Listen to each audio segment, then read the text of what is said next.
channel. I'm your host, Jay, and this is ASMR World News. Today we are going to be looking at how Brexit won the UK election. Thank you for tuning in, and do relax and enjoy the show. Now, for those viewers that are not very privy on the subject to the UK election that just happened on December 10th. On December 10th, there was an election held in the UK to determine the new Prime Minister. The two dominant parties being the Conservatives or the Tories and the Labour Party. Predominantly, this election was being held under the main premise of Brexit. Brexit, or the equivalent to England leaving the European Union, was set to happen before January 1st. Now, you probably have several questions. The first being, what exactly is the European Union? And two, why exactly would England want to leave the European Union? To make things simple, I will explain it like this.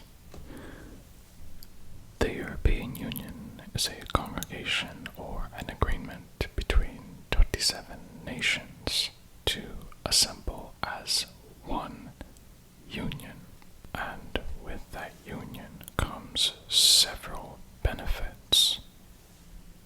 Much like the United States, the European Union has seamless trading, a federal law system, different level of taxes in each nation, and so much more. But the main importances between each nation is trade. Now, again, you may have more questions, and I may not be able to create a long enough episode to answer all of your questions, but what I can do is try to answer as many of those questions in a timely manner as simply as possible. Now, on to the matter of trade. Usually, when a country is trying to trade with another, there is a long drafting of agreements between those two nations that could take possibly months or years. With the European Union, all of that trade is seamless, meaning one country can trade with the other effective immediately. Why is that a good thing? As stated before, trade deals can take months or years depending on the needs and wants of the country that has more power or the lesser nation that has less power but has higher needs. It's basically a battle between supply and demand. But again, with the European Union, all of those matters are non-existent, as you could trade with each country seamless.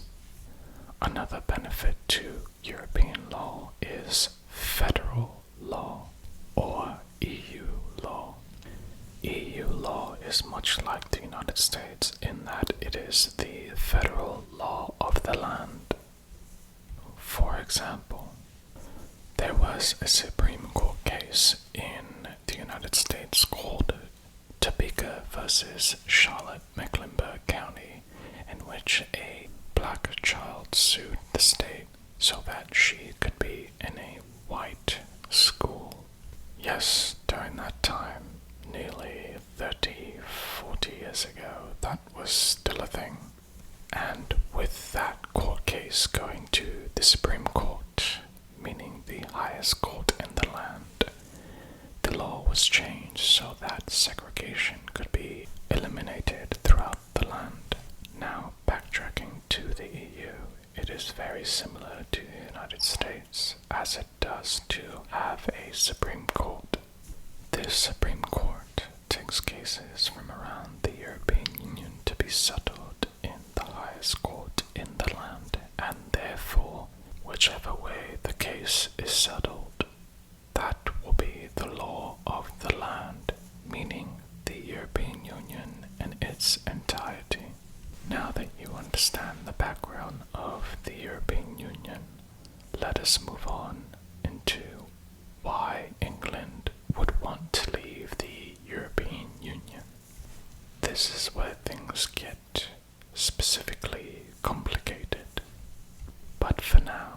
let's just stick to the facts. The biggest reason why England would want to leave the European Union is for freedom. Freedom is a very broad word that doesn't actually mean anything specific, but in the case of England, that meaning is in the pound. Every year, the UK, being one of the, or if not the most financially powerful country in the European Union, aside from Germany and France, they pay the EU anywhere from 13 billion to 15 billion pounds per year to be a part of the EU. As the UK citizens see it, that lump sum of money to be within the EU should be theirs, and freedom from the EU would allow that funding to go back into the country. Another reason for freedom would be freedom from immigration policies set by the EU High Court. As stated previously, the EU High Court is the supreme law of the land within the European Union, and as such, there are plenty of immigration laws that are set within the UK that have not actually been settled within the UK, but the European High Court. Freedom from that court system would allow the British to set their own laws on immigration. A shrewd example of this would be on the topic of Muslims entering the UK. As we know, it is not particularly a secret that the UK does not particularly love Muslims entering the country, especially due to the very strong wave of Islamophobia within the UK. With the UK leaving the European Union, the UK can set its own laws rejecting many of those Muslims from entering the country. As harsh or as racist as it may sound, that is a fact, and there is nothing that we can do to walk away from it. Now that we have discussed trade, and we have also discussed immigration, what else can the UK benefit from in regards to leaving the European Union? Well, in a sense, the British people would regard sovereignty as the biggest gain from leaving the European Union. This is more so a touchy subject, but the conversation needs to be had. Since the beginning of the UK, the British citizens have always had a sense of nationalism, a sense of pride, a sense of British exceptionalism amongst themselves and across the world. For those of you living within the UK, this should not be news whatsoever, but for those of you living outside the UK, I will explain this as simple as possible. Since the dawning of time, that was a joke. For the past 200 years or so, the UK has been growing in its sense of nationalism, and as the Tories have been for the past 20 years, pushing the notion of British exceptionalism, nationalism, xenophobia, Islamophobia, anything phobia really. It has become very apparent that eventually there was going to be a breaking point in British civility, and that point was Brexit. The British people spoke their voice and gave their vote.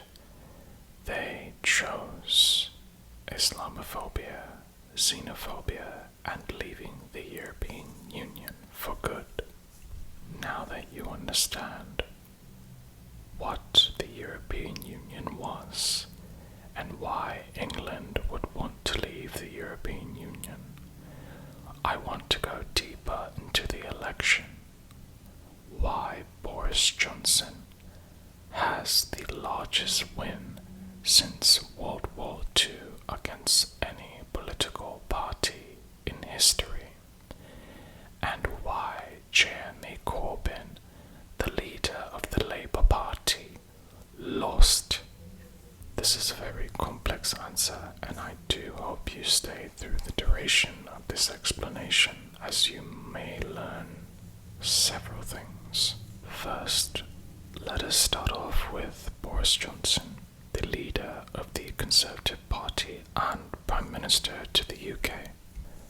As you know, prior to Boris Johnson being Prime Minister of the UK, Theresa May was the Prime Minister. And during her tenure, Boris Johnson was the Secretary of State, handling all international affairs on behalf of Theresa May when she was not present.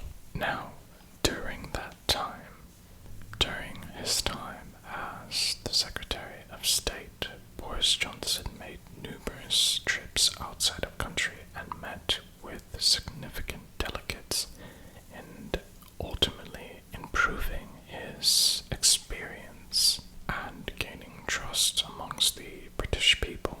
However, there is a caveat to this small portion of Boris Johnson's tenure as the Secretary of State. He was fired by Theresa May, but he refused, due to his influence within the Conservative Party, to resign from his position. So, that is an interesting point.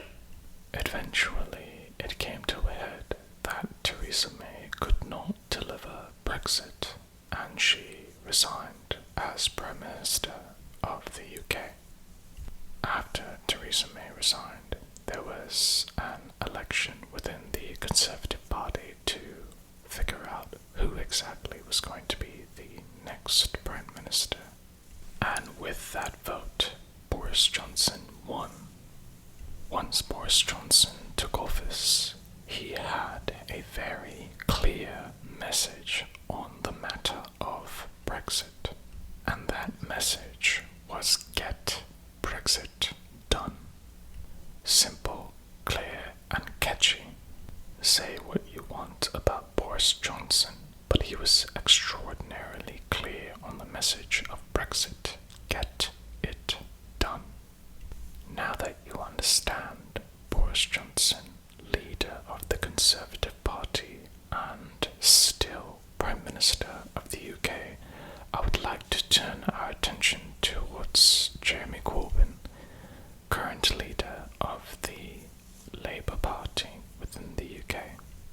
For some time now, Jeremy Corbyn has reigned over the Labour Party and has seemingly held control firmly without much trouble. Now, to give you a bit of background on Jeremy Corbyn, on the particular matters of his politics, Jeremy Corbyn is a old-fashioned socialist. On many issues were very much to the left of the political spectrum. He believed in a living wage. He believed in workers' rights. He believed in public housing. He most certainly believed in the NHS. He believed in public health reform.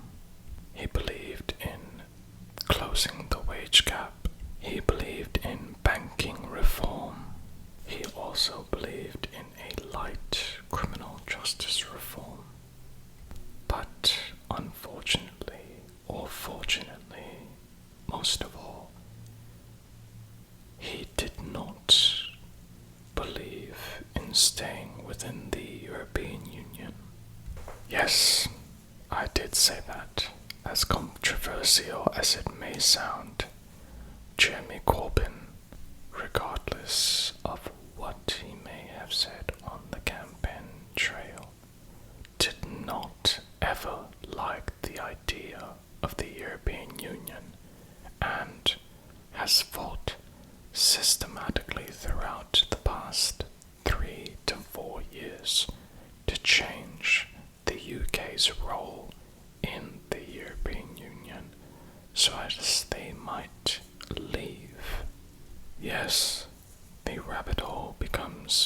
much, much deeper. I did say earlier that this Brexit thing was very much like a soap opera, didn't I? Now, on to the actual election itself. During the campaign, Boris Johnson had a very clear message: get Brexit done. Jeremy Corbyn did not. Jeremy Corbyn on the Labour had a message that was very not clear. Jeremy Corbyn's message was, let us kind of necessarily, in a way, get Brexit finished. Now, if you listen to that statement, you would clearly understand that Boris Johnson had the much upper hand in this situation, rather than Boris Johnson. And that is where the message of the Labour Party fell flat on the ears of the British citizens. And that is simply because Jeremy Corbyn never believed in the message of staying within the EU. Jeremy Corbyn never actually liked the EU. And as such, because Jeremy Corbyn is a man of morals, it is very hard for him to fight for something that he does not effectively believe in.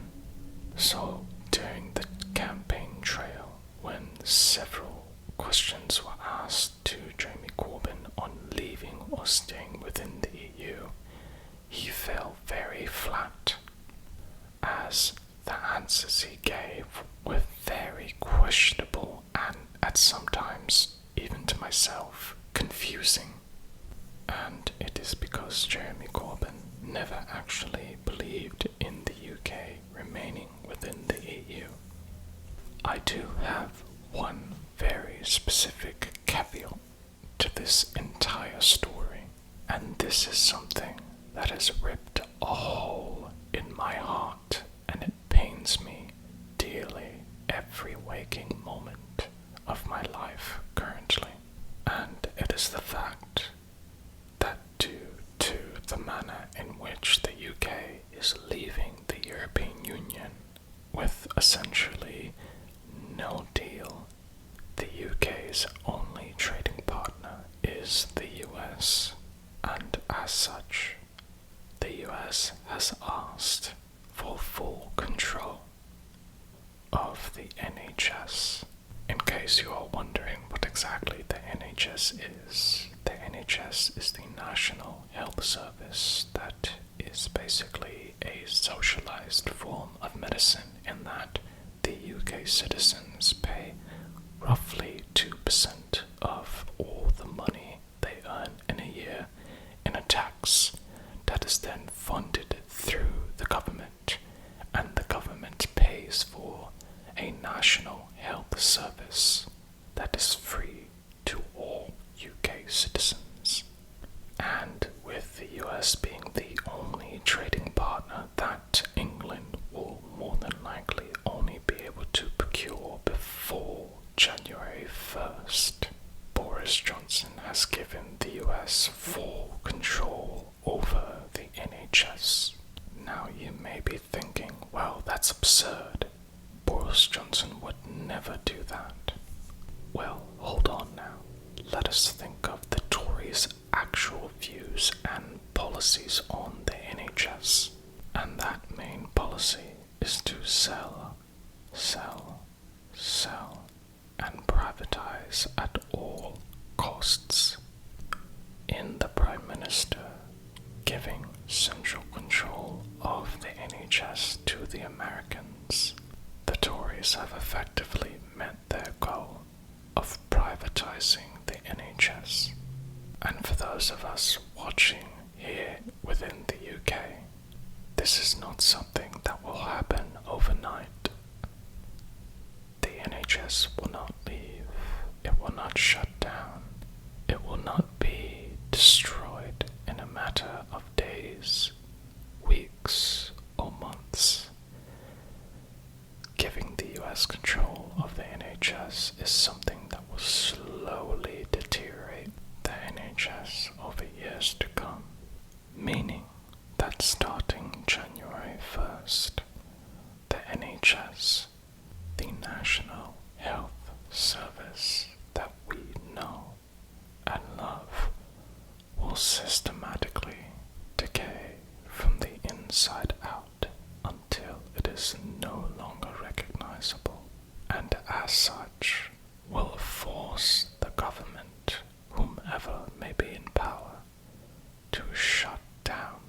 just for good, because it is no longer functionable and, more importantly, is no longer profitable.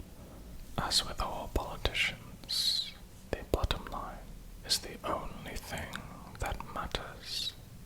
And now we come full circle to the story of why Brexit won.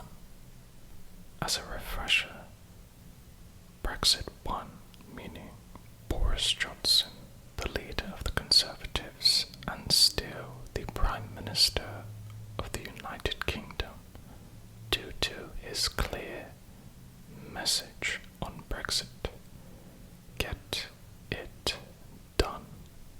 And Jeremy Corbyn, leader of the Labour Party, lost due to his ineffectiveness in helping the voter understand that leaving the EU would be absolutely detrimental to the country in every single way imaginable for the next 15 years at best or longer.